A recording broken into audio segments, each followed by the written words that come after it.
कि कामयाब होने के लिए नहीं, काबिल होने के लिए पढ़ो। सक्सेस के पीछे मत भागो, एक्सेलेंस का पीछा करो। सक्सेस झक मार के तुम्हारे पीछे आएगी। Hello students, in this video I am going to explain you about the difference between computer science engineering and computer science engineering with specialization. In this present scenario, other than computer science engineering, there are many branches that are approved by AICTE that are known as CSE with specialization. That includes artificial intelligence, AIDS, machine learning, AIML, data science, cybersecurity, IoT, and many more branches that are specialization branches of CSE. So what is the difference between computer science engineering and its specialization? So in this video, I am going to brief you and explain you what is the difference, what is the prospects career, and what is the future growth by taking these branch. So stay tuned in this video. आप मेरे साथ इस video में जुड़े रहिए। चलिए शुरू करते हैं कि दोनों में क्या डिफरेंस है।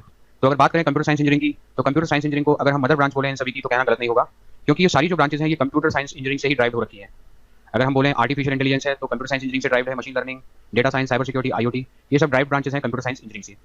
और हम बात करें ये है स्पेशलाइजेशन स्ट्रीम्स हैं। अगर कंप्यूटर साइंस इंजीनियरिंग के अगर एक पर्टिकुलर टॉपिक को या एक पर्टिकुलर सब्जेक्ट को हम पकड़ लें तो वो इसका स्पेशलाइजेशन पार्ट, ये सारी स्पेशलाइजेशन ब्रांचेस हैं। पहले ऐसा होता था कि जब मार्केट में ये ब्रांचेस नहीं थी तो generally master of technology MTech का जो कोर्स होता था तो वो इन स्पेशलाइजेशन में काफी यूनिवर्सिटीज में चलता था। तो कंप्यूटर साइंस इंजीनियरिंग के स्टूडेंट इन स्पेशलाइजेशन में मास्टर ऑफ टेक्नोलॉजी का कोर्सेज करते थे। बट इन दिनों ये जो स्पेशलाइजेशन ब्रांच है वो मेन इंजीनियरिंग स्ट्रीम में इंक्लूड हो चुकी है, जैसे बैचलर ऑफ टेक्नोलॉजी कहते हैं। वैसे स्पेशलाइजेशन जनरली मास्टर डिग्री के केसेस में किया जाता था, बट अब मार्केट में डिमांड इतनी ज्यादा है कि इनको इंक्लूड कर दिया गया है बैचलर ऑफ टेक्नोलॉजी, जो कि जनरलाइज स्ट्रीम होते हैं, जहाँ पर स्टूडेंट्स को हर फील्ड की नॉलेज लेनी होती है बैचलर डिग्री के केस में। बट बैचलर डिग्री को भी मास्टर डिग्री की तरह, क्योंकि मार्केट की डिमांड उस तरीके की है, तो उस तरह के CSE related specialization courses AICTE approve colleges में स्टार्ट हो चुके हैं। तो इन दोनों में क्या डिफरेंसेस है वो सब देख लेते हैं। तो ये सारी जो ब्रांचेस होती हैं ये ड्राइव है किसमें से, कंप्यूटर साइंस इंजीनियरिंग से ये सारी ड्राइव ब्रांचेस हैं। अगर बात करें कंप्यूटर साइंस इंजीनियरिंग की, तो ये एक ब्रॉडर फील्ड है जो कि सारे एस्पेक्ट्स कवर करता है किसके, computer science engineering. Computer science engineering में क्या आ गया, सॉफ्टवेयर वाला पार्ट आ गया और हार्डवेयर वाला पार्ट आ गया। तो computer science engineering deals complete software and hardware related part. और अगर बात करें ये जो सारे फील्ड्स हैं, all the three fields, data science, artificial intelligence and computer science engineering are very interesting and are interconnected.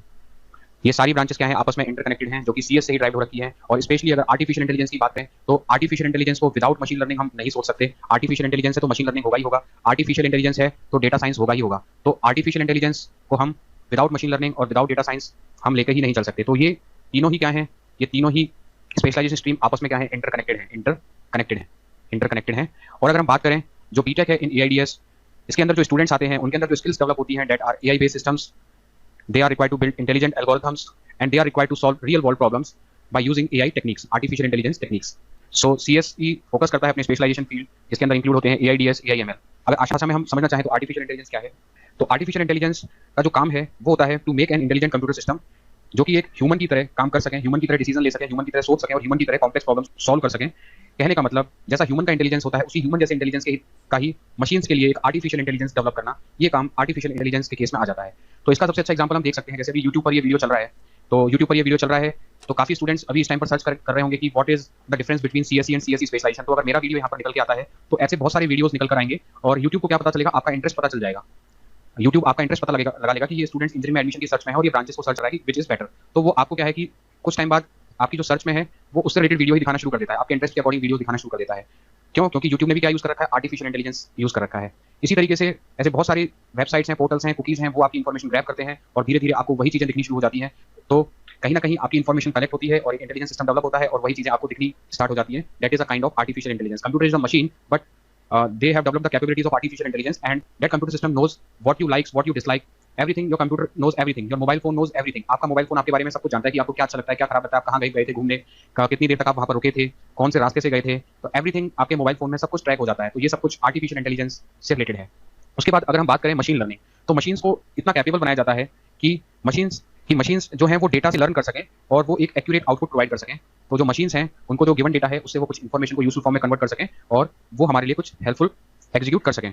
उसी तरीके से डेटा साइंस है। डेटा साइंस के अंदर क्या होता है कि आप जान रहे हो कि डेली इतना डेटा ट्रिलियंस में डेटा है, वो डेली के डेली क्या होता है, नया डेटा क्रिएट होता रहता है। कितने यूट्यूब क्रिएटर्स हैं नया डेटा क्रिएट कर रहे हैं, डेली वेबसाइट्स डिजाइन हो रही हैं, तो कितना डेटा क्रिएट हो रहा है। तो जो डेटा है, अब डेटा साइंटिस्ट या डेटा साइंस का काम क्या होता है कि रॉ डेटा होता है बहुत सारा, उस रॉ डेटा को यूज कर उसमें से यूजफुल इन्फॉर्मेशन को निकाल लेना। तो डेटा तो बहुत सारा है लेकिन उसमें से आपके काम की इन्फॉर्मेशन को निकाल लेना ही डेटा साइंस से रिलेटेड हो जाता है। और अगर साइबर सिक्योरिटी की बात करें तो आप देखते हैं कि हैकर्स जो होते हैं आपके सिस्टम में घुसकर इंस्टॉल करने की कोशिश करते हैं। तो साइबर अटैक्स से किस तरीके से हम सॉफ्टवेयर हार्डवेयर को बचा सकते हैं, तो उसकी स्टडीज साइबर सिक्योरिटी से रिलेट करती है। और अगर IoT की बात करें, इंटरनेट ऑफ थिंग्स की बात करें, तो इंटरनेट ऑफ थिंग्स का सबसे अच्छा एग्जांपल मैं बताऊं तो अमेजन और फ्लिपकार्ट से अगर आप कुछ ऑर्डर करते हैं तो जब ऑर्डर करते हैं तो आपके मोबाइल फोन्स पर टाइम टू टाइम इन्फॉर्मेशन आती रहती है कि अभी आपका सपोज दिल्ली से कोई आपका ऑर्डर चलना शुरू हुआ है तो आपको इन्फॉर्मेशन आ जाएगी कि आपका दिल्ली से ऑर्डर प्लेस हो गया है, अभी गुड़गांव पहुंच गया है। तो जो भी ट्रैकिंग है वो ट्रैकिंग होती रहती है। तो वो ट्रैकिंग किस वजह से हो पाती है? Because of this technology, internet of things, क्योंकि हर जगह पर सेंसर्स इनबिल्ट रहते हैं। जो सेंसर्स होते हैं जहाँ पर ये आपका जो भी ट्रैकिंग होता है, जो भी आपने सामान मंगाया वो ट्रैक होता है, तो वहाँ सेंसर्स हैं, वो डिटेक्ट करते हैं और इन्फॉर्मेशन को अपडेट करते हैं। तो यहाँ पर स्पेशली सेंसर्स का यूज़ बहुत ज़्यादा हो जाता है इंटरनेट ऑफ थिंग्स के अंदर, तो वो आपकी IoT ब्रांच हो जाती है। तो ये कुछ बेसिक्स आइडिया था। तो अगर हम बात करें इन सारी 5 स्पेशलाइज्ड ब्रांचेस का, तो ये CSE से ड्राइव हुई है। CSE में भी पहले ये सारे कॉन्सेप्ट चलते थे। CSE के लिए अगर हम बात करें तो ये कुछ नया नहीं है। CSE के अंदर ये सारे सब्जेक्ट्स चलते थे, इंडिविजुअली सबको पढ़ने ही पड़ते थे। ये सारे जो भी जिन्होंने भी CSE से बीटेक की हुई है, जिन्होंने कर रखी है, तो उनको भी ये सब कुछ पढ़ना ही पड़ता था। बट अब ये स्पेशलाइजेशन आ गया तो इसके अंदर कुछ क्या खास है, क्या मिथ्स हैं इसके अंदर, इसको लेकर काफी स्टूडेंट्स में बहुत सारे मिथ्स हैं, काफी लोगों में बहुत सारे मिथ्स हैं कि इसके अंदर कुछ यूनिक होगा, कुछ स्पेशल होगा। तो आज सारी चीजें क्लियर हो जाएंगी इस वीडियो को देखने के बाद कि क्या इनमें कुछ यूनिक है, क्या कुछ स्पेशल प्लेसमेंट लगता है, क्या कुछ स्पेशलाइज्ड कंपनी आती है। तो वीडियो को लास्ट तक जरूर देखना। तो चलिए आगे बढ़ते हैं। अगर हम बात करें कि ये जो स्पेशलाइज्ड फील्ड है ये किस तरीके से आए, अभी जो कंपनीज हैं, जो दिग्गज कंपनीज हैं, जो IT जाइंट्स हैं, टेक जाइंट्स हैं, उनके बीच में क्या है कि बहुत ह्यूज कंपटीशन लगा हुआ है। किस चीज का ह्यूज कंपटीशन लगा हुआ है? To develop AI based products. तो AI बेस्ड प्रोडक्ट्स को लॉन्च करने की होड़ लगी हुई है कंपनियों में, जिसमें सबसे बड़े दिग्गज हैं एलन मस्क। आप जानते ही होंगे, न्यूज़पेपर्स में भी बहुत आता है AI बेस्ड प्रोडक्ट्स के बारे में, आर्टिफिशियल इंटेलिजेंस के बारे में। तो ये जो कीवर्ड है आर्टिफिशियल इंटेलिजेंस, ये बहुत ट्रेंडिंग कीवर्ड हो चुका है इस टाइम पे। हर जगह AI है। चाहे आप ChatGPT की बात कर लें, चाहे आप टेस्ला की एलन मस्क की बात कर लें, चाहे आप एक्स प्लेटफॉर्म एलन मस्क की बात कर लें, मार्क ज़करबर्ग के फेसबुक की बात कर लें, IBM की बात कर लें, इंटेल की बात कर लें, गूगल की बात कर लें, माइक्रोसॉफ्ट की बात कर लें, फेसबुक, TCS, अमेजन, जितने भी IT जाइंट्स हैं, सब में एक होड़ लगी हुई है to develop AI based products to extract important information from raw data by using data science and in the field of machine learning also. और ऐसा क्यों है? क्योंकि इन सभी IT जाइंट्स को पता है कि जो आने वाला जो फ्यूचर है, जो मार्केट में जो सबसे ज़्यादा स्कोप एग्जिस्ट करता है, वो AI बेस्ड प्रोडक्ट्स के केस में ही एग्जिस्ट करने वाला है, जो कि एक नेवर एंडिंग है। इस पर काफ़ी रिसर्च भी होनी है, रिसर्च हो भी रही है, और ये बहुत लंबे समय तक, जनरेशन टू जनरेशन तक चलते रहने वाला है। अगर हम बात कर लें ऑटोमोबाइल इंडस्ट्री की, मैन्युफैक्चरिंग इंडस्ट्री की, इलेक्ट्रिकल अप्लायंसेस की, चाहे कितने भी इंडस्ट्रीज हों, all require AI based products. सबको AI बेस्ड प्रोडक्ट्स की रिक्वायरमेंट है। आप कुछ भी चीज़ सोच लीजिए अपनी आंख बंद करके, आपको लगेगा कहीं ना कहीं आर्टिफिशियल इंटेलिजेंस का रोल है वहाँ पर, कहीं ना कहीं कंपनी बैकग्राउंड में डेटा साइंस, डेटा एनालिस्ट की तरह आपको इन्फॉर्मेशन रॉ डेटा में से आपकी यूजफुल इन्फॉर्मेशन निकाल के दे रही है। ChatGPT हो गया, ये सब क्या है? इसी तरीके के मॉडल्स हैं जो कि आपको रॉ डेटा में से यूजफुल इन्फॉर्मेशन बनाकर दे देते हैं। AI बहुत हेल्पफुल होता है मार्केटिंग कंपनीज की।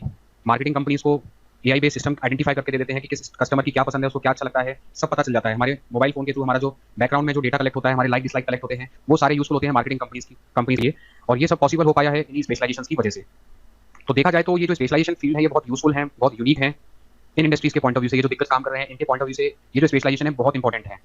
बट यूनिवर्सिटीज में क्या पढ़ाया जा रहा है, इन स्पेशलाइजेशन को किस तरीके से डील किया जा रहा है, और इंडस्ट्री को क्या चाहिए, उसमें जमीन और आसमान का अंतर है। आप चौंक जाएंगे कि उन दोनों चीज़ों में बहुत बड़ा गैप है, बहुत ज़्यादा डिफरेंस है। क्योंकि जो इंडस्ट्री है वो बहुत तेज रफ्तार से इस फील्ड में रिसर्च कर रही है, इनोवेशन कर रही है, और जो यूनिवर्सिटीज का जो सिलेबस है, जो कॉलेजेस में पढ़ाया जा रहा है, वो कहीं ना कहीं पीछे छूटता जा रहा है। पहले भी पीछे छूटता ही जाता था और अभी भी पीछे छूटता जा रहा है।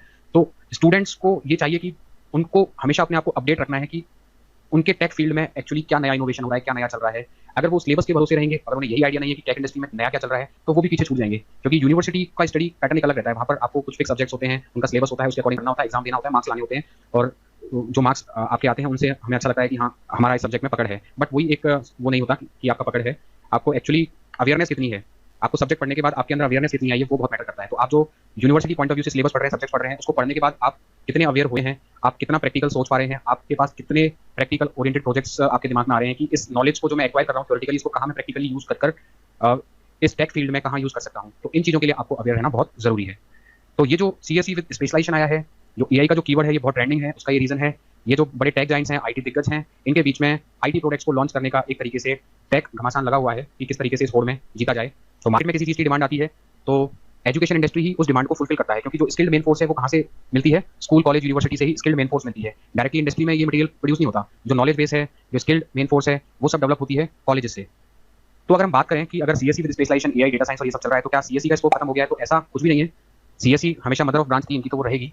और इनमें भी अगर डिफरेंस की बात करें तो कुछ खास डिफरेंस ऐसा होता नहीं है। वो डिफरेंस तब क्रिएट होता है जब आप कोई डिग्री कंप्लीट करने के बाद एक पर्टिकुलर फील्ड को अपना कैरियर बना लेते हो, तो वही आपका एक्चुअल स्पेशलाइजेशन बनता है। सपोज आपने कंप्यूटर साइंस इंजीनियरिंग करी और आप एक डेटा साइंटिस्ट की तरह वर्क कर रहे हो CSE की डिग्री करने के बाद, तब वो एक्चुअली आपका स्पेशलाइजेशन बनेगा जब आप वर्क फील्ड पर काम करने के लिए जाएंगे। आप कॉलेज से स्टडी करके निकल जाइए, कंप्यूटर साइंस इंजीनियरिंग पढ़ के निकल जाइए, AIDS, AIML, ये सब कुछ पढ़ के निकल जाइए, बट जब तक आप इंडस्ट्री में उसमें वर्क नहीं करेंगे या फिर आपने अपने कॉलेज टाइम पर किसी पर्टिकुलर स्किल की तरफ फोकस होकर काम नहीं करा है, तब तक आप उसके स्पेशलाइज पर्सन एक्चुअल में नहीं बन पाएंगे, ना कहला पाएंगे। तो ये सब जो स्पेशलाइजेशन की इसकी स्टोरी कहाँ से स्टार्ट हुई, एक बार पीछे चलते हैं थोड़ा सा। तो अगर हम आर्टिफिशियल इंटेलिजेंस की बात करें तो ये कोई नया वर्ड नहीं है कि अभी पिछले 8-10 साल से ही पिक्चर में आया है। मैं आपको बताऊं ये जो आर्टिफिशियल इंटेलिजेंस का जो वर्ड है वो 1980 से ही चल रहा था। 1980 से ही आर्टिफिशियल इंटेलिजेंस सिस्टम को डेवलप करने की बात चल रही थी, लेकिन काफी एक लंबा टाइम आया जब आर्टिफिशियल इंटेलिजेंस पे इतनी ज्यादा बात होनी बंद हो गई और अब अचानक से पिछले 8-10 साल से आर्टिफिशियल इंटेलिजेंस कीवर्ड है वापस हाईलाइटेड है और वापस मार्केट में इस कीवर्ड का ट्रेंड है। उसका रीजन है क्योंकि अगर हम 1980s की बात करें और बीच के सिनेरियो की बात करें तो जो हमारे पास प्रोसेसिंग कैपेबिलिटीज थी, जो डेटा को प्रोसेस करने की जो कैपेबिलिटीज थी वो इतनी बेटर नहीं थी, और आज की डेट में हमारे पास हार्डवेयर कैपेबिलिटीज, प्रोसेसिंग कैपेबिलिटीज इतनी अच्छी हो चुकी हैं कि हम बल्क ऑफ डेटा को भी कुछ ही सेकंड्स में प्रोसेस कर सकते हैं। तो इसका जो मेन रीजन है इस टाइम पर हमारी hardware capabilities, software capabilities, processing capabilities बहुत ज्यादा इंप्रूव हो चुकी हैं, जिसकी वजह से हमें जो लिमिटेशंस फेस करनी पड़ती थी ओल्डन एरा में वो सब आजकल नहीं फेस करनी पड़ती हैं। तो हम बहुत सारे डेटा में से यूजफुल इन्फॉर्मेशन को एक्सट्रैक्ट करके उसको यूज कर सकते हैं। अगर अभी के समय की बात की जाए तो एट प्रेजेंट जो वर्ल्ड वाइड है वो जो मार्केट है उसकी जो डिमांड है वो क्या है, एआई बेस्ड प्रोडक्ट्स की डिमांड है। अगर हम डेवलप कंट्रीज की बात करें तो they are doing far better in AI, DS, ML than us. तो डेवलप कंट्रीज में इस पे बहुत तेजी से ग्रोथ हो रही है एआई बेस्ड सिस्टम पे, डेटा साइंस, मशीन लर्निंग। तो हमारी जो गवर्नमेंट है वो भी कहाँ पीछे होने वाली है, वो भी फ्यूचर प्रोस्पेक्ट्स को देखते देखते वो भी चाहती है कि हम भी एआई बेस्ड प्रोडक्ट्स में, एआई इंडस्ट्री में हम भी स्किल्ड कम्युनिटी है उसको डेवलप करें। तो गवर्नमेंट का भी काफी जोर है इस चीज पर। तो गवर्नमेंट भी प्रमोट कर रही है कि आर्टिफिशियल इंटेलिजेंस से रिलेटेड कोर्सेज स्टार्ट किए जाएं एआई, एमएल, डीएल यूथ के बीच में। तो ये जो है आर्टिफिशियल इंटेलिजेंस बहुत ज़्यादा ट्रेंडिंग कीवर्ड है एवरीवेयर, और ये जो टेक जाइंट्स हैं इनकी वजह से ये काफ़ी पॉपुलर है। तो गवर्नमेंट जब देख रही है कि world wide AI, ML, DS इनका स्कोप इतना ज़्यादा एग्जिस्ट कर रहा है कंप्यूटर साइंस के फील्ड में, तो क्यों ना इससे रिलेटेड कोर्सेज भी स्टार्ट किए जाए, प्रमोट किया जाए कॉलेजेस को, यूनिवर्सिटीज़ को। तो उसी की होड़ में मार्केट में इसकी एजुकेशनल नीड्स को फुलफिल करने के लिए जो यूनिवर्सिटीज़ हैं, कॉलेजेस हैं, IITs, NITs, triple ITs, engineering college जितने भी हैं वो धीरे धीरे इन कोर्सेज को, स्पेशलाइजेशन कोर्स को बीटेक के मेन स्ट्रीम में इंक्लूड करते जा रहे हैं। स्पेशली इसकी जो होड़ है इन ब्रांचेस को शुरू करने की जो होड़ है वो कॉलेजेस में बहुत ज़्यादा चल गई है। जैसे प्राइवेट कंपनीज टेक जाइंट्स में होड़ है, उसी तरीके से जो प्राइवेट इंजीनियरिंग कॉलेजेस हैं उनमें भी इन ब्रांचेस को स्टार्ट करने की काफ़ी ज़्यादा होड़ है। आईआईटीज़, एनआईटीज़ में इतनी होड़ नहीं है, वो एक नॉर्मल प्रोसेस से इन ब्रांचेस को स्टार्ट कर रहे हैं और करेंगे। बट जो प्राइवेट इंजीनियरिंग कॉलेजेस हैं वो बहुत फास्ट स्पीड से बस इन ब्रांचों में अपना नंबर बढ़ा रहे हैं, उतनी क्वालिटी दे नहीं पा रहे हैं, बस नंबर ऑफ सीट्स बढ़ाते जा रहे हैं, बट जो क्वालिटीज देनी चाहिए उस क्वालिटीज की तरफ उनका ध्यान बिल्कुल भी नहीं है। ये सच बात है। From last many years the graph of pursuing engineering is also reduce. मतलब पिछले सालों की बात करें तो इंजीनियरिंग करना कोई प्रीफर नहीं कर रहा है, और सबसे ज़्यादा जो हालत खराब है वो कोर ब्रांचेस की है। पहले स्टूडेंट्स इलेक्ट्रिकल हो गया, मैकेनिकल हो गया, सिविल इंजीनियरिंग हो गया, इलेक्ट्रॉनिक्स हो गया, और इस तरह की जो ब्रांचेस होती थी उनसे इंजीनियरिंग करता था, प्लेसमेंट लेता था। बट बहुत टाइम से इन ब्रांचेस में प्लेसमेंट्स नहीं हो पा रहे हैं, प्लेसमेंट का क्राइसिस आ चुका है इन ब्रांचेस में। उसका कारण सबसे बड़ा वही है कि बहुत सारे इंजीनियरिंग कॉलेजेस ओपन हो गए हैं, वो क्वालिटी मेंटेन नहीं कर पा रहे हैं, रिसोर्सेज प्रोवाइड नहीं कर पा रहे हैं, फैकल्टीज नहीं दे पा रहे हैं। उसकी वजह से इंजीनियरिंग की जो क्वालिटी है उस पर पूरा डिग्रेडेशन हो गया, क्वेश्चन मार्क उठ गया है। तो अब स्टूडेंट्स जब कोई कोर्स जॉब ओरिएंटेड ही नहीं है, वो उनको प्लेसमेंट नहीं दिला सकता, तो इतनी लंबी चौड़ी फीस खर्च कर वो क्यों ही उसको करना पसंद करेंगे। तो स्टूडेंट्स का जो इंटरेस्ट है वो इन ब्रांचेस को लेकर तो बहुत ज़्यादा कम हो गया है, क्योंकि इन ब्रांचेस के लिए क्या है कि लैबोरेटरीज की फैसिलिटीज बहुत अच्छी डेवलप करनी होती है। तो कोई भी जो पुराना कॉलेज है वो क्या करता है, एक बार छोटी मोटी लैब सेटअप कर लेता है, फिर उसका रिनोवेशन कराता नहीं है, और वो चीज़ें क्या होती जाती है, आउटडेटेड होती जाती है। और ये जो ब्रांचेस इलेक्ट्रिकल, मैकेनिकल, इनके एस्टैब्लिशमेंट में बहुत खर्चा भी आता है, अगर इनको रिनोवेट भी कराना है तो भी बहुत खर्चा आता है। तो प्राइवेट इंजीनियरिंग कॉलेजेस हैं जनरली बहुत सारे ऐसे हैं जो उतना खर्चा करना नहीं चाहते, अर्निंग ज़्यादा चाहते हैं और उसके बदले में उतना खर्चा नहीं करना चाहते। तो इन ब्रांचेस की हालत इसी वजह से खराब हो गई, क्योंकि जो कॉलेजेस हैं वहाँ से इंडस्ट्री स्पेसिफिक स्टूडेंट्स तैयार ही नहीं हो पा रहे, क्योंकि जो कॉलेजेस में लैब रखी हुई हैं वो पुराने ज़माने की हो गई हैं, आउटडेटेड हो गई हैं कोर ब्रांचेस की। तो स्टूडेंट्स को काफ़ी प्रॉब्लम आ रही है, या वो काम नहीं कर रही हैं, वो आउटपुट ही नहीं दे पा रही है ना। तो काफ़ी प्रॉब्लम आती है, कॉलेज का भी काफ़ी खर्चा होता है इन कोर ब्रांचेस को चलाने में, और वो खर्चा नहीं करना चाहता, उसका भुगतान स्टूडेंट्स को भुगतना पड़ता है। वो इतनी नॉलेज लेकर निकल नहीं पाता इन ब्रांचों के साथ, तो उसको प्रॉब्लम ही रहती है प्लेसमेंट में। तो इस करके क्या किया, जब इन ब्रांचेस में देखा प्राइवेट इंजीनियरिंग कॉलेज ने कि एडमिशन नहीं हो पा रहे हैं तो क्या किया जाए, तो उन्होंने क्या किया कि ये जो ब्रांचेस हैं यहाँ पर एडमिशन ऑटोमेटिकली कम होने लग गए कोर ब्रांचेस में। तो इन्होंने क्या किया कि खुद से इंटेक भी कम करा लिया। सपोज किसी कॉलेज में 60 सीट्स थी इलेक्ट्रिकल की, तो उसने 30 करा ली, मैकेनिकल की 60 सीट्स थी 30 करा ली, सिविल इंजीनियरिंग की 180 सीट्स थी 30 करा ली। तो इनका इंटेक तो कम करते गए, और क्योंकि स्टूडेंट ज़्यादातर इंटरेस्टेड रहा है पिछले सालों में कंप्यूटर साइंस इंजीनियरिंग लेने में, तो इन कॉलेजेस ने क्या किया, कंप्यूटर साइंस इंजीनियरिंग के अंदर सीट्स बढ़ानी शुरू कर दी, कंप्यूटर साइंस में सीट्स बढ़ानी शुरू कर दी। और इनको चिंता भी हो गई कि सिर्फ कंप्यूटर साइंस इंजीनियरिंग में ही एडमिशन हो रहे हैं, बाकी ब्रांचेस कैसे चलाएं, क्योंकि एआईसीटी का ये भी नियम है कि आप एक ही ब्रांच के साथ इंजीनियरिंग कोर्स रन नहीं कर सकते। तो इनकी मजबूरी है कि कंप्यूटर साइंस इंजीनियरिंग के साथ साथ कोर ब्रांचेस में कोर्स रन करना इनकी मजबूरी, अपनी खुशी से रन नहीं कर रही है, बट ये रूल है कि उनको कंप्यूटर साइंस इंजीनियरिंग के साथ साथ कोर ब्रांचेस में भी इंजीनियरिंग रन करनी पड़ेगी, तभी वो एक इंजीनियरिंग कॉलेज कहला पाएंगे। तो इनकी मजबूरी है, तो इनको electrical, mechanical, civil engineering, electronics मजबूरी में चलानी पड़ रही है। अदरवाइज इनका बस चले तो सिर्फ कंप्यूटर साइंस इंजीनियरिंग के अंदर ही 1000, 2000 या 5000 सीट करके चला ले, बट ऐसा एआईसीटी जो रेगुलेटिंग बॉडी है, गवर्नमेंट है, वो अलाउ नहीं करती है। तो प्राइवेट इंस्टीट्यूशन की, प्राइवेट इंजीनियरिंग कॉलेज की अपनी कुछ मजबूरियां हैं। तो उन्होंने सोचा कि अब क्या करें, परेशानी बहुत महसूस कर रहे थे। तो उन्होंने क्या सोचा, काफी सोचने के बाद उन्होंने सोचा क्या करें, तो उन्होंने क्या किया, सबसे पहले तो कंप्यूटर साइंस की ही सीटें बढ़ानी शुरू कर दी। जैसे किसी कॉलेज में 60 सीटें थी, तो आज की डेट में वो 420 सीट लेकर बैठा हुआ है private engineering college computer science की, और काफी इससे भी ज्यादा लेकर बैठे हुए हैं। बट एआईसीटी जो रेगुलेटिंग बॉडी है वो एक लिमिट से ज्यादा सीट कॉलेज को नहीं देती है, नहीं अलाउ करती है। तो प्राइवेट इंजीनियरिंग कॉलेज जहां पर सीएससी की ज्यादा डिमांड है, तो उन्होंने अपना पूरा कोटा जितनी वो सीट ले सकते हैं उतनी वो ले रहे हैं, बट एआईसीटी रेगुलेट करती है। तो इन्होंने क्या सोचा कि अब क्या करें, क्योंकि कंप्यूटर साइंस इंजीनियरिंग के अंदर तो हमारी लिमिटेशन लगी है, हम इससे ज्यादा नहीं ले सकते। तो वो धीरे धीरे देखा कि कंप्यूटर साइंस रिलेटेड नाम की ही ब्रांच जो कि कंप्यूटर साइंस के नाम से ही चल रही है, उनको इंट्रोड्यूस कर दिया जाए, जिससे उनका इंटेक इंक्रीज हो जाए। तो जहां स्टूडेंट्स उनके कम हुए थे इलेक्ट्रिकल, सिविल, मैकेनिकल में, तो वो नई ब्रांचेस लेके आ गए, लिख दिया सीएससी है ये भी, बट उसके आगे लगा दिया एआईडीएस लिख दिया उसके आगे। उसके बाद अगली ब्रांच भी कंप्यूटर सीएसई है, सीएसई लिखते हैं ये, और उसके आगे लगा दिया एआईएमएल, एआईएमएल। इसी तरीके से सीएसई के आगे लगा दिया डेटा साइंस, इसी तरीके से सीएसई के आगे लगा दिया आईओटी, और बन गई प्राइवेट इंजीनियरिंग कॉलेजेस के लिए बहुत सारी स्पेशलाइज्ड अलग अलग ब्रांचेस, जिससे ये आसानी से अगर कंप्यूटर साइंस के अंदर सीटें फिल हो जाती हैं तो ये स्टूडेंट्स को एडमिशन दे देते हैं इन ब्रांचेस के अंदर, जो कि उसी से रिलेट करती हैं, उसी की ड्राइव ब्रांचेस हैं। और सबके सामने सीएसई होता ही है, तो काफ़ी को आइडेंटिफाई नहीं कर पाते, तो सभी को सीएसई लगती है। काफ़ी आइडेंटिफाई नहीं कर पाते कि स्पेशलाइजेशन भी कुछ है या क्या है, सब इसको कॉमन सीएसई ब्रांच समझकर एडमिशन लेते हैं। तो ये जो सारा खेल है जो प्राइवेट सेक्टर में थी तेजी से ये सारी ब्रांचेस बढ़ रही हैं, उसका एक मेन रीज़न ये भी है क्योंकि डिमांड ही इन्हीं की है, और प्राइवेट इंजीनियरिंग कॉलेजेस हैं वो नहीं अपनी मनमर्जी से कंप्यूटर साइंस की ज़्यादा सीटें बढ़ा सकते, तो उन्होंने इस तरीके से अपना इंटेक बढ़ा लिया। क्वालिटी उतनी मेंटेन अभी नहीं है, रिसोर्सेज उतने मेंटेन नहीं है, इवन इनका स्पेशलाइजेशन का सब्जेक्ट भी इतना अपडेटेड नहीं है अभी। वो कहते हैं कि बिना तैयारी के स्टार्ट करना, तो बिना तैयारी के स्टार्ट कर दिया है, कहते हैं कि सिर्फ नाम लगा के बिना तैयारी की चीज़ें स्टार्ट करी हुई हैं। तो ये जो कॉम्पिटिशन है ये प्राइवेट इंजीनियरिंग कॉलेजेस में ज़्यादा है इस तरह की ब्रांचेस को इंट्रोड्यूस करने का, तो ये ब्रांचेस इंक्रीज करते जा रहे हैं। बट सिलेबस, अगर आप सिलेबस उठा के देखेंगे जो कि मैं आगे डिस्कस करने वाला हूँ, तो सिलेबस में आपको कुछ अंतर ही ज़्यादा नजर नहीं आएगा, लगभग वही है। तो सिलेबस कुछ भी अपग्रेड नहीं हुआ है, जो कि स्पेशलाइजेशन है, स्पेशलाइजेशन के अकॉर्डिंग सिलेबस में कुछ खास अपडेशन है नहीं किसी यूनिवर्सिटीज़ के। अगर यही कॉम्पिटिशन की बात करें सारी ब्रांचेस को, तो वहीं आईआईटीज एनआईटीज का आप सीट मैट्रिक्स देखोगे तो वहाँ इतनी बड़ी होड़ नहीं है, या इतनी तेजी से इन ब्रांचेस को नहीं बढ़ा रहे हैं, बहुत लिमिटेड स्पीड के साथ वो इन ब्रांचेस को बढ़ा रहे हैं, क्योंकि आईआईटीज एनआईटीज पहले रिसोर्स डेवलप करते हैं, फैसिलिटीज डेवलप करते हैं, तब धीरे धीरे स्टेप बाय स्टेप वो आगे बढ़ते हैं। तो आईआईटीज एनआईटीज में इस तरह की होड़ नहीं है जिस तरीके से कि प्राइवेट इंजीनियरिंग कॉलेजेस और में इस तरह की होड़ आपको देखने के लिए मिलेगी। और वहीं जो government state government engineering colleges है वहाँ पर भी इतनी होड़ नहीं है। और अगर हम बात करें कि जो गवर्नमेंट है वो टेक ब्रांचेस को प्रमोट करने के लिए गवर्नमेंट ने तो ऑलरेडी जो ट्रिपल आईटीज होती हैं उनको प्रमोट ऑलरेडी कर ही रहा है, तो ट्रिपल आईटीज में टेक ब्रांचेस रहती है, वहाँ मिल जाती हैं, तो ट्रिपल आईटीज टेक ब्रांचेस के साथ डील कर रहे हैं, और आईआईटीज एनआईटीज जैसे जैसे उनके पास रिसोर्स डेवलप होते हैं, फैसिलिटीज डेवलप होती हैं, तो एक स्लो स्पीड से वो बढ़ाते रहते हैं। बट प्राइवेट कॉलेज के पास फ्लेक्सिबिलिटी बहुत ज़्यादा होती है, उसको बस एक फॉर्म अप्लाई करना होता है, आईआईसीटी के पास अप्लाई करना होता है और उसकी सीटें बढ़ के आ रही, चाहे उसके पास रिसोर्सेज एक्चुअल में डेवलप हो ना हो, वो इन्फॉर्मेशन भरकर दे देते हैं कि हाँ हमारे पास रिसोर्सेज डेवलप है, बट एक्चुअल में होते नहीं है, और उनको क्या है कि उसी चीज़ का इंटेक मिल जाता है। एआईसीटी भी जो इन्फॉर्मेशन भरी हुई होती है उसके बेसिस पर दे देता है, जल्दी से एकदम से वो चीज़ों को वेरीफाई नहीं करता है, जो डेटा फिल होता है उसी के बेसिस पर इनिशियल लेवल पर दे देता है। तो अभी तक आपको कुछ कारण समझ में आ गया होगा कि ये सीएसई और सीएसई स्पेशलाइजेशन क्यों मार्केट में है, क्यों प्राइवेट कॉलेजेस में इतना बूम पर हैं, और इनके बीच में क्या डिफरेंस आने वाला है वो भी अभी देख लेते हैं। सबसे बड़ी बात आती है कि अगर ये आर्टिफिशियल इंटेलिजेंस जैसी ब्रांचेस आ गई हैं, स्पेशलाइजेशन ब्रांचेस आ गई हैं, तो इनके सिलेबस में क्या ऐसा यूनिक है जो कंप्यूटर साइंस इंजीनियरिंग में नहीं था, तो एक बार उसके ऊपर नजर डाल लेते हैं। तो यहाँ पर मैं यूनिवर्सिटी का सिलेबस लेकर आया हूँ, तो यहाँ पर मैं राजस्थान टेक्निकल यूनिवर्सिटी है, जो राजस्थान की गवर्नमेंट यूनिवर्सिटी है, टेक्निकल यूनिवर्सिटी, उसके सिलेबस के पॉइंट ऑफ व्यू से बात कर लेते हैं। अगर राजस्थान के बीकानेर टेक्निकल यूनिवर्सिटी की बात की जाए, या एमबीएम जोधपुर की बात की जाए, या किसी भी टेक्निकल, मैंने बहुत सारी यूनिवर्सिटीज के सिलेबस जो गवर्नमेंट यूनिवर्सिटीज है उनके सिलेबस को देखकर आइडेंटिफाई किया है, वो सभी मैं बताऊंगा, बट यहाँ पर वन बाय वन में दिखा देता हूँ आपको। अगर हम फर्स्ट ईयर की बात करें, जो फर्स्ट ईयर होता है वो तो सभी ब्रांचेस के लिए, सभी स्टूडेंट्स के लिए कॉमन होता है। फर्स्ट ईयर को एक कॉमन सिलेबस होता है, वो सभी को स्टडी करना होता है, तो फर्स्ट ईयर में तो कोई भी डिफरेंस होता नहीं है। अगर आपने इलेक्ट्रिकल लिए, मैकेनिकल लिए, सिविल लिए, कंप्यूटर लिए, इलेक्ट्रॉनिक्स लिए, तो आपको फर्स्ट ईयर में क्या कॉमन सब्जेक्ट पढ़ने पड़ते हैं, सबको सेम सब्जेक्ट पढ़ने पड़ते हैं सभी ब्रांचेस के स्टूडेंट को। लेकिन जब आप सेकंड ईयर में आते हो तब आपके क्या है, सिलेबस चेंज होने स्टार्ट हो जाते हैं, आपकी ब्रांच के अकॉर्डिंग सिलेबस होने स्टार्ट हो जाते हैं। तो यहाँ पर मैं दोनों में आपको डिफरेंस बताऊंगा, कंप्यूटर साइंस इंजीनियरिंग में और उसके स्पेशलाइजेशन में। तो यहाँ पर सेकंड ईयर से आपकी जर्नी शुरू हो जाती है आपकी ब्रांच के अंदर। तो कंप्यूटर साइंस इंजीनियरिंग का देखते हैं, यहाँ पर कंप्यूटर साइंस इंजीनियरिंग ये है सेकंड सेमेस्टर, थर्ड सेमेस्टर, और यहीं पर artificial intelligence and data science है सेकंड ईयर, थर्ड सेमेस्टर। अगर आप दोनों के सिलेबस को कंपैरिजन करोगे तो यहाँ पर एडवांस इंजीनियरिंग मैथमेटिक्स है, यहाँ पर भी एडवांस इंजीनियरिंग मैथमेटिक्स है, यहाँ पर टेक्निकल कम्युनिकेशन और ये सारे सब्जेक्ट्स हैं, यहाँ पर भी टेक्निकल कम्युनिकेशन है, digital electronics, data structure algorithm, object oriented, software engineering. So there is no change, कोई भी चेंज नहीं है, चाहे आप सीएसई पढ़ रहे हो, चाहे आर्टिफिशियल इंटेलिजेंस डेटा साइंस पढ़ रहे हो। और ऐसा मैंने एआईएमएल में भी चेक कर रखा है, मैं सभी तो आपको नहीं बता पाऊंगा इसमें वीडियो में, सिंगल वीडियो में। एआईएमएल की बात कर लो, चाहे आप आईओटी की बात कर लो, लगभग सब में वही कहानी है। तो थर्ड सेमेस्टर आपने देख लिया, अब फोर्थ सेमेस्टर में आगे बढ़ जाते हैं।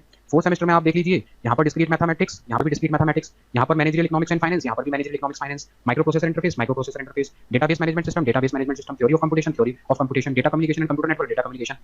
तो यहाँ पर भी नो चेंज, कोई भी चेंज नहीं है। सेकंड ईयर सेम, दोनों का फर्स्ट ईयर सेम था, दोनों का सेकंड ईयर भी दोनों का सेम निकल गया। अगर हम प्रैक्टिकल लैब्स की बात करें तो प्रैक्टिकल लैब्स में भी आप देख लीजिए, micro processor interface, database management, network programming, Linux shell programming, Java, social outreach. So there is no change till second year. अब हम थर्ड ईयर में चले जाते हैं।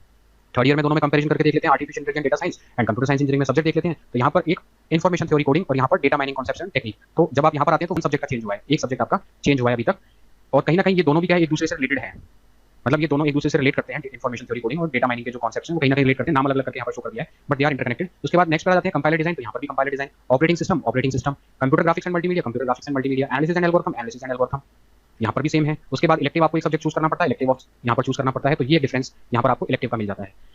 तो यहाँ पर भी कोई खास डिफरेंस नहीं आता क्योंकि इलेक्टिव है, इलेक्टिव इतना ज़्यादा मैटर भी नहीं करता है, लेकिन अगर फिर भी मोटा माने तो दो सब्जेक्ट का अभी तक चेंज आया है। उसके बाद हम थर्ड ईयर में ही 6 सेमेस्टर में चले जाते हैं। तो यहाँ पर आप देख लीजिए कंप्यूटर साइंस के अंदर और आर्टिफिशियल में, यहाँ पर डिजिटल इमेज प्रोसेसिंग आ गया, machine learning, information security system, computer architecture and organization. फिर यहाँ पर आर्टिफिशियल इंटेलिजेंस है, ये प्रिंसिपल्स ऑफ आर्टिफिशियल इंटेलिजेंस आ गया। यहाँ पर क्लाउड कंप्यूटिंग, ये भी ऑलमोस्ट सेम है, यहाँ पर भी कोई डिफरेंस नहीं है। वापस इलेक्टिव की बात आ जाते हैं, तो इलेक्टिव क्या है कि ज़्यादा इंपॉर्टेंस रखता नहीं है, घूम फिर के वो पिछले इलेक्टिव का ये मैच कर जाएगा, उसका ये मैच कर जाएगा। तो अगर हम बात करें तो यहाँ पर अगर हम बात करना चाहें तो आप 4 सब्जेक्ट का डिफरेंस मान लीजिए, 4 सब्जेक्ट्स आर डिफरेंट। और अब फाइनल ईयर में आ जाते हैं, फाइनल ईयर के अंदर हम 7 सेमेस्टर में आ जाते हैं। तो यहाँ पर एक आ गया इंटरनेट ऑफ थिंग्स, और यहाँ पर एक इलेक्टिव चूज करना होता है, वो इलेक्टिव इन दोनों का, इसका यहाँ जाता है उसका वहाँ जाता है, तो उसमें कोई डिफरेंस नहीं आएगा ओपन इलेक्टिव में। और यहाँ पर बिग डेटा एनालिटिक्स आ जाता है। तो अगर हम ओवरऑल बात करें तो आपका वैसे तो देखा जाए तो 3 ही सब्जेक्ट्स में चेंज आ रहा है एक्चुअल में, तो अगर हम इलेक्टिव को कंसीडर ना करें, बट हम इलेक्टिव को भी मान लेते हैं, तो आपके 5 सब्जेक्ट्स में ही डिफरेंस आ रहा है। तो जो डिफरेंस आप सिलेबस के अकॉर्डिंग देखना चाह रहे हो, तो सीएससी एंड सीएससी स्पेशलाइजेशन में कितना डिफरेंस आया, 5 सब्जेक्ट्स का डिफरेंस आया, सिर्फ 5 सब्जेक्ट्स का डिफरेंस आया है। वही सेम सब्जेक्ट्स दोनों स्ट्रीम के स्टूडेंट्स को क्या करने पड़ते हैं, स्टडी करने पड़ते हैं। तो ज़्यादा डिफरेंस नहीं है सिलेबस को लेकर, यही चीज़ अप्लाई होती है मशीन लर्निंग पर, यही अप्लाई होती है आईओटी पर, और जो भी स्पेशलाइज फील्ड हैं सीएससी के, वही उन पर वही चीज़ अप्लाई होती है। बस मैंने बताया ना आपको किस तरीके से, कितनी चालाकी से क्या कर दिया है ये प्राइवेट फर्म्स जो इसको इसमें ट्रेंडिंग में लेकर आए हैं। तो उन्होंने इस अपॉर्चुनिटी को बढ़ाने के लिए, क्योंकि वो ले तो सकते हैं नहीं सीएससी में ज़्यादा सीट्स तो बढ़ा नहीं सकते, तो सीएससी में सीट्स नहीं बढ़ा सकते, तो वो सीएससी एआई शुरू कर दो, सीएससी मशीन लर्निंग शुरू कर दो। जबकि ये पहले से भी टेक्नोलॉजी थी, बट इस चीज़ का कहीं ना कहीं प्राइवेट इंस्टीट्यूशन को एडवांटेज है, वो अपना सीट इंटेक बढ़ा सकता है, और स्टूडेंट की डिमांडिंग में भी ये ब्रांचेस हैं। बट आपने अंदर जाकर सिलेबस को देखिए, क्योंकि मैं कोई भी चीज़ प्रूफ के साथ ही बताता हूँ, तो आपको प्रूफ बता दिया मैंने, आप सिलेबस चेक कर लीजिए, आपको सिलेबस में कुछ खास अंतर यहाँ पर मिलेगा नहीं। ये 8 सेमेस्टर और छूट गया था, तो यहाँ पर भी आप देख लीजिए, वही बिग डेटा एनालिटिक्स में बता रहा था, वो वहाँ का यहाँ ट्रांसफर कर दिया और यहाँ ट्रांसफर कर दिया। तो आप वहीं 5 सब्जेक्ट्स पर आ गए, वही 5 सब्जेक्ट्स का डिफरेंस आ रहा है, इससे ज़्यादा कोई डिफरेंस नहीं है इनके अंदर अगर आप देखेंगे तो। तो ये एक मिथ था स्टूडेंट्स के अंदर कि हम कुछ अलग स्पेशल पढ़ने वाले हैं, स्पेशलाइज फील्ड है तो सीएससी का कुछ स्पेशल होगा। स्टूडेंट्स में ये मिथ है कि सीएससी हम का स्पेशलाइजेशन पढ़ रहे हैं तो उसके अंदर बहुत सारे स्पेशलाइज सब्जेक्ट्स होंगे, स्पेशलाइज फील्ड के बारे में होगा, बट ऐसा कुछ नहीं है। वही सीएससी से रिलेटेड चीज़ें, वही सिलेबस है, 4 to 5 सब्जेक्ट्स का डिफरेंस आ जाएगा। और वो डिफरेंस भी नहीं कह सकते, वो सीएससी में भी पढ़ाए जाते हैं, बट उनका भी नाम चेंज करके उसके अंदर सब्जेक्ट डाले हुए हैं। वो सारे कॉन्सेप्ट्स टॉपिक सीएससी वालों को भी पढ़ने हैं, सीएससी विद स्पेशलाइजेशन को भी पढ़ने हैं। तो सिलेबस पॉइंट ऑफ व्यू से वही चीज़ें स्पेशलाइजेशन फील्ड में वही पढ़ाई जा रही है, तो सीएससी में पढ़ाई जाती थी, पढ़ाई जा रही है। तो यहाँ तक आपको ये चीज़ क्लियर हो गई सिलेबस पॉइंट ऑफ व्यू से, और आपके दिमाग के जो मिथ्स हैं वो भी थोड़े बहुत दूर हो गए होंगे। अगर मैं बात करूँ तो जो मोर देन 80% सिलेबस है वो दोनों का ही सेम है। अगर आप सीएससी लेते हैं, सीएससी विद स्पेशलाइजेशन लेते हैं, तो मोर देन 80% सिलेबस सेम है, उससे ज़्यादा ही सेम है, 80% से भी ज़्यादा कह सकता हूँ मैं। वही सेम फैकल्टी अगर आप किसी कॉलेज में है तो वही सेम फैकल्टी आपको पढ़ाने वाली है जो सीएससी को पढ़ा रही है, वही सीएससी विद स्पेशलाइजेशन को वही फैकल्टी वही टीचर्स आपको पढ़ाने वाले हैं। अगर हम लैब्स की भी बात करें तो 80 to 90% सेम लैब्स हैं, जो सेम लैब्स सीएससी वाले पढ़ने वाले हैं वही सीएससी स्पेशलाइजेशन पढ़ने वाले हैं। अगर हम सारी यूनिवर्सिटीज़ की बात करें तो लगभग सभी गवर्नमेंट यूनिवर्सिटीज़ में यही सिचुएशन है। और ज़्यादा से ज़्यादा हम 80 की बात ना करें तो 70% का जो सिलेबस है वो तो लगभग हर यूनिवर्सिटीज़ में इनका मैच करता है। कोई एक्स्ट्राऑर्डिनरी यूनिवर्सिटी है उसमें 30% थोड़ा बहुत डिफरेंस मिल जाएगा, बट 70% वही सेम सिलेबस है। इसमें ये वही मैं बता रहा था कि ब्रांचेस तो शुरू कर दिए हैं, बट कोई ऐसा स्पेशलाइज सिलेबस अभी तक यूनिवर्सिटीज़ ने डिजाइन नहीं किया है, ना कोई डेवलप किया है। क्योंकि अगर मैं बात करूँ तो ये गलत नहीं होगा कि अभी हमारे देश में एआई मशीन लर्निंग ये बहुत ही बिगनिंग फेस में है, एकदम बिगनिंग फेस में हमारे लिए। डेवलप कंट्रीज ने तो बहुत कुछ इसमें कर लिया है, बट हमें अभी बहुत कुछ इसमें करना बाकी है। अभी हम कहें तो बहुत पीछे हैं, बहुत आगे नहीं है अभी इसके अंदर, क्योंकि हमारे पास अभी इन स्पेशलाइजेशन को लेते हुए इतनी फैसिलिटीज डेवलप नहीं हो पाई हैं, उतने रिसोर्स पर्सन भी नहीं है, जो स्पेशलाइजेशन के जो ट्रेंड रिसोर्स पर्सन होते हैं इंजीनियरिंग कॉलेज में वो भी इतने नहीं है। So no specialize resource person available in these streams. तो ये जो स्पेशलाइज स्ट्रीम है इसके जो टीचिंग फैकल्टी है वो पर्टिकुलर स्पेशलाइजेशन के है ही नहीं, वो बेसिक स्पेशलाइजेशन के हैं, बेसिक सीएससी के हैं, उन्हीं को ये सब्जेक्ट डील करने पड़ रहे हैं। अब उनका एक्सपर्टाइज इसके अंदर है नहीं, बट उन्हीं को डील करने पड़ रहे हैं, सब्जेक्ट उन्हीं को पढ़ाने पड़ रहे हैं, तो वो भी इतने वेल वर्स नहीं है इन स्पेशलाइजेशन को डील करने के लिए। और जैसा कि मैंने बताया कि जो कंप्यूटर साइंस इंजीनियरिंग का जो होता है उसमें जो प्राइवेट इंजीनियरिंग कॉलेजेस हैं उनको ज़्यादा कुछ एक्सपेंसेस भी नहीं करने होते, कंप्यूटर सेटअप करने होते हैं उसमें एक्सपेंस होता है, बट वो उनके लिए वैसे बहुत अर्निंग्स प्रोड्यूस कर देते हैं, क्योंकि ऑनलाइन एग्जामिनेशन वगैरह होते रहते हैं, तो ऑनलाइन एग्जामिनेशन में सेंटर बनाकर वो उसको यूटिलाइज करते रहते हैं। तो ज़्यादातर जो कंप्यूटर आपको बड़ी बड़ी लैब्स जो कॉलेज में दिखती है, आप जाओगे कॉलेज में विजिट करने जाओगे आपको बड़े बड़े कंप्यूटर सेंटर नजर आएंगे। इस बात पर ध्यान देना, अगर आप कॉलेज जाते हो तो बड़े बड़े कंप्यूटर सेंटर नजर आएंगे, तो उनको देखकर आप चकाचौंध में मत आ जाना। वो सारे कंप्यूटर सेंटर क्या बना रखे हैं, ऑनलाइन एग्जामिनेशन सेंटर बना रखे हैं, आए दिन वहाँ पर ऑनलाइन एग्जामिनेशन हो रहे हैं, वो स्टूडेंट यूज ही नहीं कर पाते, उनको यूज ही नहीं करने देते, क्योंकि उनकी क्या है कन्फिगरेशन बिगड़ जाती है अगर स्टूडेंट कंप्यूटर को यूज करेगा। तो प्राइवेट इंजीनियरिंग कॉलेज वाले हैं उन लैब्स को, जो बड़ी बड़ी लैब्स आपको दिख रही है वो स्पेशली ऑनलाइन एग्जामिनेशन के लिए डेवलप कर रखी है, आपके लिए नहीं कर रखी। एडमिशन के टाइम पर आपको दिखाएंगे बट उनको यूज करने नहीं देंगे। तो होता क्या है कि उन्होंने लैब्स बड़ी बड़ी दिखाने के लिए डेवलप कर रखी है, वो उस दूसरे पर्पस से कर रखी है। पर होता क्या है कि कंप्यूटर साइंस का स्टूडेंट अपना लैपटॉप लेगा, सॉफ्टवेयर इंस्टॉल करेगा, तो अपने बेसिस पर लर्न कर सकता है। इसी वजह से कंप्यूटर साइंस इंजीनियरिंग का फील्ड इन कॉलेज में थोड़ा बहुत चल पा रहा है। बाकी जो कोर ब्रांचेस हैं इलेक्ट्रिकल, सिविल, मैकेनिकल, वहाँ की तो लैब्स वगैरह सब में जंग खाई है, पुरानी हो गई, आउट हो गई, इसी वजह से वहाँ कोई इंटरेस्टेड है नहीं, लेना नहीं चाहता। एक्चुअल फैक्ट तो ये है, इसीलिए उन ब्रांचेस में कोई लेना नहीं चाहता। और वो जो प्राइवेट इंजीनियरिंग कॉलेजेस हैं, काफी गवर्नमेंट कॉलेजेस हैं, वो भी जल्दी से फंड रिलीज नहीं करते, तो उनका जो रिनोवेशन होना चाहिए उन लैब्स का जो इलेक्ट्रिकल, सिविल, मैकेनिकल की है वो नहीं हो पाती। तो ऐसे ही चल रहा है बहुत लंबे टाइम तक। इसी वजह से स्टूडेंट ना तो 4 साल में वहाँ से कुछ लर्न प्रैक्टिकल एक्सपोजर लेकर निकल पा रहा है, और प्रैक्टिकल एक्सपोजर नहीं लेकर निकल पाता, तो इंडस्ट्री में उसकी डिमांड खत्म है। लेकिन बात करें कंप्यूटर साइंस इंजीनियरिंग की, तो कंप्यूटर साइंस में आपको एक लैपटॉप रखना होता है, कोई भी फैसिलिटी आपको प्रोवाइड नहीं कर रहा है कॉलेज, तो अपना खुद लैपटॉप लेकर जो प्रोग्रामिंग लैंग्वेजेस आती हैं ज़्यादातर फ्री ऑफ कॉस्ट में, फ्री सोर्सेज से अवेलेबल हो जाती है, फ्रीवेयर है, आप नेट से डाउनलोड करके अपनी कोडिंग पे प्रैक्टिस करके अपने खुद के मॉडल्स एल्गोस वगैरह खुद जनरेट करके खुद प्रैक्टिस कर सकते हो। और अगर आप ऑनलाइन मोड्स पर जाओगे तो उसके लिए रिसोर्स पर्सन ऑनलाइन मोड्स पर तो बहुत ज़्यादा है, कॉलेज में तो नहीं है उतने, बट अगर आप दूसरे रिसोर्सेज की तरफ जाओगे, ऑनलाइन मोड्स पर जाओगे, तो वहाँ पर आपको काफी रिसोर्स पर्सन मिल जाएंगे जो कि आपको कंप्यूटर की स्पेशलाइजेशन की फील्ड की अच्छी नॉलेज दे पाते हैं। इस वजह से जो सीएससी का फील्ड है वो तो टिक पा रहा है, और बाकी जो ब्रांचेस हैं वो इसी रीजन की वजह से ढेर हो रही है, क्योंकि उनके लिए कुछ किया ही नहीं जा रहा। सीएससी के लिए भी कुछ नहीं किया जा रहा, बट सीएससी के लिए स्टूडेंट खुद के लेवल पे बहुत कुछ कर सकता है, इसीलिए वो चल पा रहा है। अगर हम बात कर लें कैंपस प्लेसमेंट की बात कर लें, तो कैंपस प्लेसमेंट बात करें तो कॉलेजेस में जो आईटी कंपनीज आती हैं जो सीएससी को अलाउ करती हैं, वही same company CSC with specialization को भी अलाउ करती हैं। तो ऐसा कोई डिफरेंस नहीं है कि मैं सीएससी के लिए कोई अलाउ करने वाला हूँ सीएससी स्पेशलाइजेशन, तो सेम कंपनीज जो सीएससी वही सेम स्टूडेंट स्पेशलाइजेशन वाले भी बैठ सकते हैं, कोई डिफरेंस नहीं है प्लेसमेंट के केस में भी। तो आईटी और टेक कंपनीज जो होती हैं वो इक्वल अपॉर्चुनिटीज देती है, चाहे वो किसी भी ब्रांच के हो, कंपनी की सूटेबिलिटी अपॉर्चुनिटीज और उनके स्पेशलाइजेशन फील्ड के अकॉर्डिंग। ऐसा बहुत रेयर होता है कि कोई कंपनी स्पेसिफिकली आ रही है कि मुझे एआई के स्टूडेंट्स ही हायर करने हैं, मुझे एमएल के स्टूडेंट्स हायर करने हैं। तो ऐसा बहुत रेयर होता है कि किसी कॉलेज में कोई कंपनी कोई पर्टिकुलर स्पेसिफिक पर्पस के लिए आए कि मुझे इस पर्टिकुलर स्पेशलाइजेशन के पर्सन ही मुझे रिक्रूट करने, ऐसा नहीं होता, बहुत रेयर होता है। हाँ, अगर आप मास्टर ऑफ टेक्नोलॉजी के कोर्स में हैं, एमटेक के कोर्स में एनरोल हैं, तो एमटेक कोर्स में अगर प्लेसमेंट के लिए कोई कंपनी आ रही है तो वहाँ पर स्पेशलाइजेशन के पॉइंट ऑफ व्यू से कंपनी आ सकती है। बट बीटेक का जो कोर्स होता है वो एक जनरलाइज कोर्स होता है इंजीनियरिंग का, उसके अंदर ऐसा कोई स्पेशलाइजेशन के लिए कंपनी जनरली नहीं आती है। बहुत रेयर होता है कि वो स्पेसिफिक करके आए कि मुझे सिर्फ एआई स्पेशलिस्ट स्टूडेंट ही चाहिए, क्योंकि उन्हें भी पता है कि एआई लेने से ही स्पेशलिस्ट स्टूडेंट तैयार नहीं हो जाते। एआई स्पेशलिस्ट बनने के लिए काफी टाइम लगता है, उन 4 साल में भी नहीं बन पाते। जब कंपनी के साथ काम करते हैं तब जाकर एआई स्पेशलिस्ट बन पाते हैं स्टूडेंट्स। तो वो एआई स्पेशलिस्ट सीएसई ब्रांच का स्टूडेंट भी बन सकता है एज पर इंटरेस्ट, जिसने एआई लिया है वो भी बन सकता है, आईओटी लिया है वो भी बन सकता है, अगर इलेक्ट्रॉनिक्स एंड कम्युनिकेशन लिया है, ईसीई लिया है वो भी बन सकता है, इलेक्ट्रिकल इंजीनियरिंग लिया है वो भी बन सकता है। तो किसी भी स्ट्रीम का अगर उसका इंटरेस्ट है तो वो एआई स्पेशलिस्ट बन सकता है। तो ये इंडस्ट्री कंपनीज जानती हैं, वो सिर्फ आपकी कुछ स्किल्स होती हैं उनके बेसिस पर आपको हायर करती हैं, और उन्हें भी पता है कि स्टूडेंट को फुल एआई एक्सपर्ट बनने में टाइम लगता है, उसको कुछ प्रोजेक्ट्स में कंपनी के साथ काम करना पड़ेगा। और जिस स्टूडेंट को इंटरेस्ट होता है, जिसकी interpersonal skills, communication skills, logical thinking skills अच्छी होती हैं, वो टाइम के अकॉर्डिंग ऑटोमेटिकली अपनी फील्ड का स्पेशलाइज्ड पर्सन बन जाता है। अगर वो एआई में काम कर रहा है तो ऑटोमेटिकली एआई में बन जाएगा, चाहे उसने किसी भी फील्ड से इंजीनियरिंग करी हुई हो। लेकिन अगर वो एआई में बहुत लंबे समय तक काम कर रहा है इंडस्ट्री के साथ, तो वो ऑटोमेटिकली एआई स्पेशलिस्ट बन जाएगा, एमएल स्पेशलिस्ट बन जाएगा, डेटा साइंस स्पेशलिस्ट बन जाएगा। अगर कोई कैंडिडेट है जो बहुत ज़्यादा स्पेशलाइज्ड है एआई, एमएल, डीएस, आईओटी में, तो उसको अब इन स्पेशलाइज्ड जॉब है अगर उसको चाहिए तो वो ऑफ कैंपस उसको मिलती है उसके खुद के एफर्ट से। तो ऐसा भी होता है कि इन फील्ड्स के अंदर ऑफ कैंपस स्टूडेंट ट्राई करता है, वो सामने से कंपनी को अप्रोच करता है कि I am expert of AI, और वो फेस करता है उसका इंटरव्यू, क्योंकि इंजीनियरिंग करने के बाद भी उसने कहीं ना कहीं ट्रेनिंग करी होगी, कहीं ना कहीं स्किल इंप्रूव करी होगी, तो उसके बेसिस पर वो फिर से अप्लाई करता है और 2 साल कुछ प्रोजेक्ट्स पे वर्क करने के बाद वो एक्सपर्ट बन जाता है। उस बेसिस पर फिर अच्छी कंपनीज में ट्राई करता है, तो उसको ऑफ कैंपस बोलते हैं। तो ऑफ कैंपस में स्टूडेंट्स को स्पेशलाइज जॉब मिल सकती है खुद के बेसिस पर ट्राई करने पर। अगर हम कैरियर ग्रोथ की बात करें इसके अंदर, तो वही सेम कैरियर ग्रोथ है, वही अपॉर्चुनिटीज है, सेम अपॉर्चुनिटीज हैं। और जो एक्स्ट्राऑर्डिनरी स्टूडेंट्स होते हैं उनके साथ साथ और भी ज़्यादा अच्छी कैरियर ग्रोथ हो जाती है जो एक्स्ट्राऑर्डिनरी होते हैं। और हम बात करें एनुअल पैकेज की, तो एनुअल पैकेज की कंप्यूटर साइंस के फील्ड में मैं कहूँ कोई लिमिट ही नहीं है। आप जितना अच्छा नॉलेज रखते हो, जितनी स्किल्स अच्छी रखते हो, उतना ही इसके अंदर पैकेज मिलने की पॉसिबिलिटीज हमेशा रहते हैं, क्योंकि इसमें इंटरनेशनल ऑफर्स मिलते हैं, मल्टीनेशनल कंपनीज के ऑफर मिलते हैं, वर्ल्ड वाइड ऑफर्स मिलते हैं। बड़े बड़े जो टेक जाइंट्स हैं अमेरिका में बैठे हुए डॉलर्स में पे करते हैं। तो इसकी कोई लिमिट ही नहीं है कि आप किस रेंज तक पहुंच जाओ इसके अंदर, और किस कंपनी, बड़ी टेक कंपनी के सीईओ भी बन जाओ इन फ्यूचर। तो मैं किसी एक एंड पॉइंट पर तो रोक ही नहीं सकता, तो इसलिए मैंने नो लिमिट बताया हुआ है कि कोई लिमिट ही नहीं है अगर आप एक्स्ट्राऑर्डिनरी स्टूडेंट्स हो विद सीएसई स्पेशलाइजेशन है आपका। क्योंकि कैरियर अपॉर्चुनिटीज की बात करें तो यूनिवर्सिटीज के पॉइंट ऑफ व्यू से जरूर डिसएडवांटेज है, क्योंकि यूनिवर्सिटीज का खेल मैंने बता दिया, प्राइवेट कॉलेजेस का खेल बता दिया। उन्होंने एआईडीएस क्यों शुरू करे हैं? उन्होंने इसलिए शुरू नहीं करे कि स्टूडेंट को एआईडीएस की नॉलेज मिल पाए। एआईडीएस उन्होंने इसलिए शुरू नहीं करे कि एआईडीएस के यहाँ से स्किल्ड स्टूडेंट्स निकल पाए, लर्न स्टूडेंट निकल पाए। उन्होंने तो इसलिए शुरू करे हैं कि एआईडीएस में हम अपनी सीट्स बढ़ा सकें और स्टूडेंट्स को एडमिशन दे सकें और हम अर्न कर सकें, मनी ऐसा बना सकें हम। तो उन्होंने आने के लिए करे, उनका कुछ खास इंटेंशन है नहीं। एट लास्ट आपको एफर्ट करने पड़ेंगे। तो ये जो artificial intelligence and data science है, नो डाउट ये बहुत हाई पेइंग जॉब आपको दिला सकते हैं, बट आप सोचो कॉलेज के भरोसे ये हो जाए तो ये पॉसिबल ही नहीं है। तो high demand across various industries है, हेल्थ केयर में जाएंगे वहाँ डिमांड है, फाइनेंस में, ई कॉमर्स में और बहुत सारे सेक्टर्स में डिमांड है। तो डिमांड बहुत अच्छी है, ऐसा नहीं है कि डिमांड नहीं है। अगर आपने सीएससी से किया तो भी है, अगर आप स्पेशलाइजेशन, वाकई आपने स्पेशलाइजेशन है, आपका एआईडीएस में स्पेशलाइजेशन है, तो प्राइवेट सेक्टर में बहुत अच्छी डिमांड है, लिमिटलेस पैसा भी है। बट मैंने आपको बता दिया कि कॉलेज के लिए तो बस एक ये नंबर है, सीट्स है। कॉलेज के लिए तो सीट्स है, आप लोग सीट्स हो कि हम इतनी सीट्स हैं, हमारे पास इतना इंटेक बढ़ गया, इतने स्टूडेंट्स आ गए, हमने स्पेशलाइजेशन और सीएससी मिला के 1000 स्टूडेंट्स कर लिए, तो 1000 हमारी सीट फुल हो गई, हम कितनी अर्निंग करेंगे। उनको ज़्यादा फर्क उससे नहीं पड़ता है कि आपको जितनी वो फीस चार्ज कर रहे हैं उसके यहाँ पर रिसोर्स पर्सन अवेलेबल कराकर आपको उतनी नॉलेज दिला पाएं। और वहीं आप छोटे मोटे ऑनलाइन कोर्स करते हो जो काफ़ी कम पेइंग कॉस्ट के भी होते हैं, वो भी आपको क्या है कि उनके बेसिस पर आप मार्केट में जॉब ले लेते हो। ये रियलिटी है।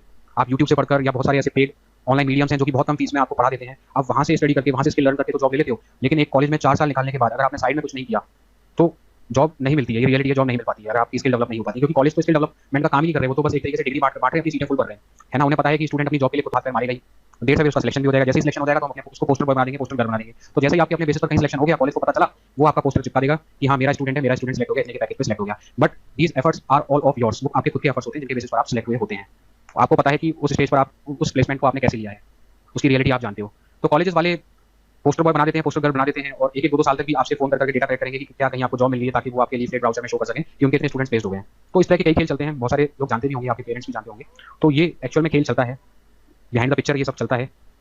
सामने कुछ और, सामने स्टूडेंट्स और पेरेंट्स के सामने कुछ और पिक्चर है और बैकग्राउंड में कुछ और पिक्चर है। गवर्नमेंट सारी चीज़ों से अवेयर है, गवर्नमेंट ऐसा नहीं कि गवर्नमेंट अवेयर नहीं, गवर्नमेंट सारी चीज़ों से अवेयर है, बट गवर्नमेंट कुछ करती नहीं है।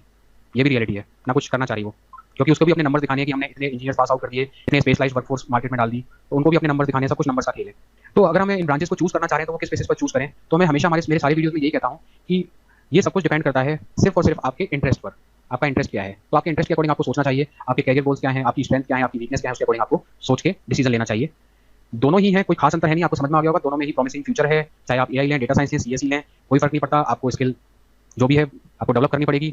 वो सीएससी का स्टूडेंट भी कर सकता है, इलेक्ट्रिकल का, मैकेनिकल का, कोई भी कर सकता है।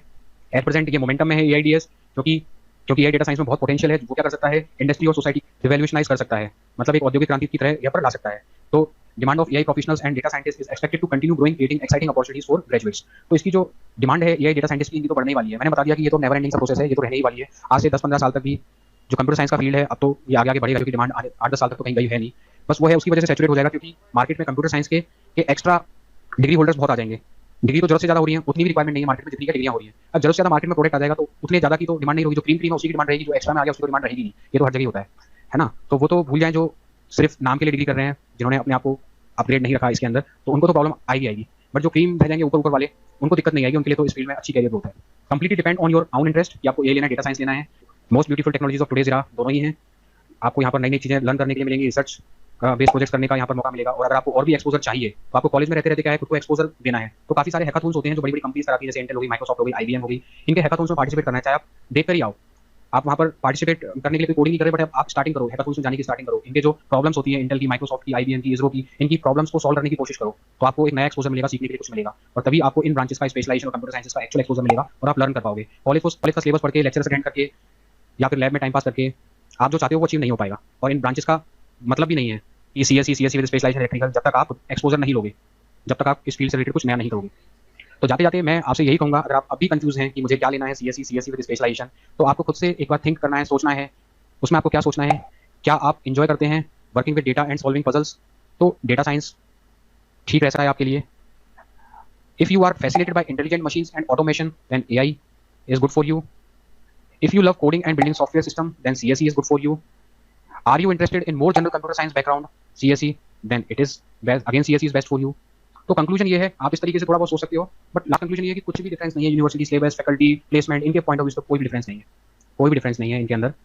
क्यों CSE विद स्पेशलाइजेशन मार्केट में है, उसका रीजन मैंने बता दिया। CSE विद स्पेशलाइजेशन लाने की भी रिक्वायरमेंट नहीं थी, कंप्यूटर साइंस का इंजीनियरिंग का फील्ड अपने आप में इनफ था कि वो स्पेशलाइजेशन फील्ड के लिए काम कर सकता था, और कर भी रहा था इससे पहले, जो कि 1980s के टर्म है, आर्टिफिशियल इंटेलिजेंस, न्यूरल नेटवर्क्स। तो ऐसा अब ये कीवर्ड ट्रेंडिंग में है, तो आप CSE हैं, सेम ही बात है, CSE विद स्पेशलाइजेशन सेम ही बात है, वही चीज़ आपको पढ़नी है। और लास्ट में मैं आपको बता दूं, तो गवर्नमेंट जॉब्स है, वहाँ पर जो नोटिफिकेशन आता है, गवर्नमेंट जॉब्स में जो नोटिफिकेशन आता है, वहाँ पर जो नोटिफिकेशन आ रहा है उसके अंदर अभी भी AIDS, AIML ये सब मेंशन होकर नहीं आ रहा है। अभी गवर्नमेंट जॉब्स के जो नोटिफिकेशन है वो पुराने सिस्टम के अकॉर्डिंग आ रहा है। तो गवर्नमेंट जॉब्स के पॉइंट ऑफ व्यू से अगर आप सोच रहे हो तो उसके अंदर तो यही लिखा रहेगी, eligibility requirement CSE, IT and equivalent branches, इस तरीके से लिखा रहता है।